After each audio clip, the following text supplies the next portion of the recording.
नमस्कार। चलिए आज बात करते हैं एक बहुत ही चौंकाने वाले मामले की जिसे विकलांगता का धोखा कहा जा सकता है। हम इस कहानी की शुरुआत ना सीधे इसके क्लाइमैक्स से करते हैं। सोचिए, साल 2025 का आखिर है और एक जानी मानी सिविल सर्वेंट को सबके सामने उनके पद से हटा दिया जाता है। अब सवाल ये उठता है कि आखिर ऐसा हुआ क्यों? वजह थी एक ऐसा फ्रॉड, एक ऐसा धोखा जो सीधे सीधे हमारे सिस्टम की बुनियाद पर चोट करता है। तो चलिए इस पूरे मामले को जरा तफसील से समझते हैं और इसकी शुरुआत करते हैं इस कहानी के सेंट्रल कैरेक्टर से, कंचन चौहान, जो एक नायब तहसीलदार के पद पर थीं। तो इस कहानी के मेन प्लेयर्स कौन हैं? सबसे पहले खुदारोपी कंचन चौहान, एक आरएएस ऑफिसर। फिर आता है एक पॉलिटिकल एंगल, वो एक सीनियर एमएलए शंकर सिंह रावत की बेटी हैं। आरोप क्या है? आरोप सीधा सा है कि सिविल सर्विस एग्जाम पास करने के लिए उन्होंने सुनने में अक्षम होने का नाटक किया, और बचाव में उनके पिता का कहना है कि ये भई एक पॉलिटिकल साजिश। अच्छा, तो आरोप प्रत्यारोप तो हो गए, अब आते हैं सबसे जरूरी चीज पर, सबूत। और सबूत छिपा है उनके 3 एग्जाम अटेम्प्ट्स की कहानी में। और यहीं पर मामला एकदम दिलचस्प हो जाता है। आप देखिए, पहले 2 अटेम्प्ट्स जनरल कैटेगरी से, मेडिकल स्टेटस बिल्कुल फिट। लेकिन जैसे ही तीसरा अटेम्प्ट आता है, अचानक से कैटेगरी बदलकर हो जाती है हियरिंग इम्पेयर्ड, मतलब सुनने में अक्षम, और नतीजा एग्जाम पास। ये जो पैटर्न है ना, ये अपने आप में एक बहुत बड़ी कहानी कह रहा है। चलिए इस टाइमलाइन को जरा और तोड़कर समझते हैं। साल 2013 पहला अटेम्प्ट जनरल कैटेगरी फेल, 2016 दूसरा अटेम्प्ट फिर से जनरल कैटेगरी मेंस में फेल, और फिर आता है 2018 तीसरा अटेम्प्ट, इस बार कैटेगरी है हियरिंग इम्पेयर्ड, और रिजल्ट पास। अब आप ही सोचिए, क्या यह महज एक इत्तेफाक हो सकता है या इसके पीछे कुछ और है? तो ठीक है, पैटर्न तो शक पैदा कर रहा था, लेकिन कहानी में असली मोड़ तब आया जब ऑफिशियल इन्वेस्टिगेशन शुरू हुई।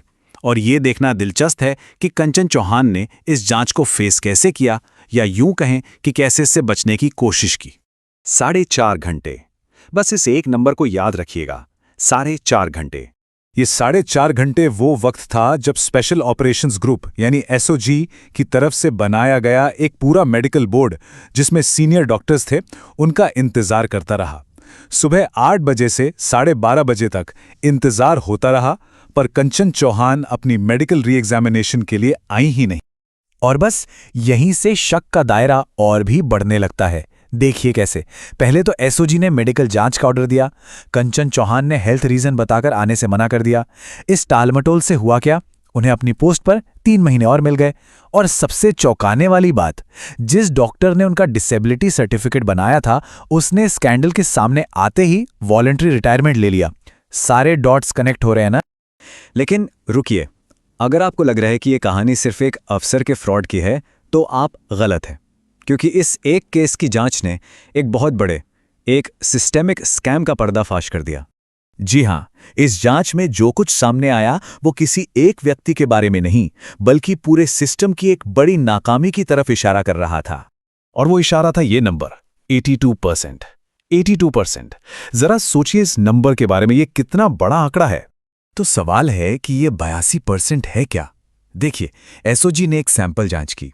उन्होंने डिसेबिलिटी कोटा से नौकरी पाए 29 लोगों के केस उठाए, और जब उनकी जांच की गई तो पता चला कि उनमें से 82% लोग या तो फर्जी सर्टिफिकेट के सारे नौकरी कर रहे थे, या फिर वो उस कोटे के लिए फिट ही नहीं थे। ये जो चार्ट स्क्रीन पर दिख रहा है, ये इस कड़वी सच्चाई को और भी साफ कर देता है। 29 लोगों का सैंपल था, और उसमें से सिर्फ 5 ही असली जेन्युइन कैंडिडेट थे। बाकी के 24 लोग फर्जी तरीके से सिस्टम में घुस आए थे। मतलब ये कोई इक्का दुक्का केस नहीं, बल्कि एक बहुत बड़ा रैकेट था। तो अब आते हैं इस पड़ताल के आखिरी पड़ाव पर। देखते हैं कि इस पूरे मामले का अंजाम क्या हुआ और ये अपने पीछे कौन से बड़े सवाल छोड़ गया। तो वापस कंचन चौहान के केस पर आते हैं। आखिरकार 24 दिसंबर 2025 को एक्शन लिया गया। उन्हें फील्ड ड्यूटी से हटाकर एपीओ कर दिया गया। एपीओ का मतलब होता है अवेटिंग पोस्टिंग ऑर्डर, यानी पोस्टिंग के इंतजार में। ये एक तरह से साइडलाइन कर देना होता है। तो कह सकते हैं कि प्रशासनिक कार्रवाई तो हुई, पर यह कहानी एक बहुत बड़ा और जरूरी सवाल छोड़ जाती है। जब एक ऐसा सिस्टम जो समाज के सबसे जरूरतमंद और कमजोर तबके की मदद के लिए बना हो, उसी का इस तरह से गलत इस्तेमाल किया जाए, तो इसकी असली कीमत कौन चुकाता है? जाहिर है वो असली हकदार जिनकी जगह कोई और ले गया। ये एक ऐसी बात है जिस पर हम सबको सोचने की जरूरत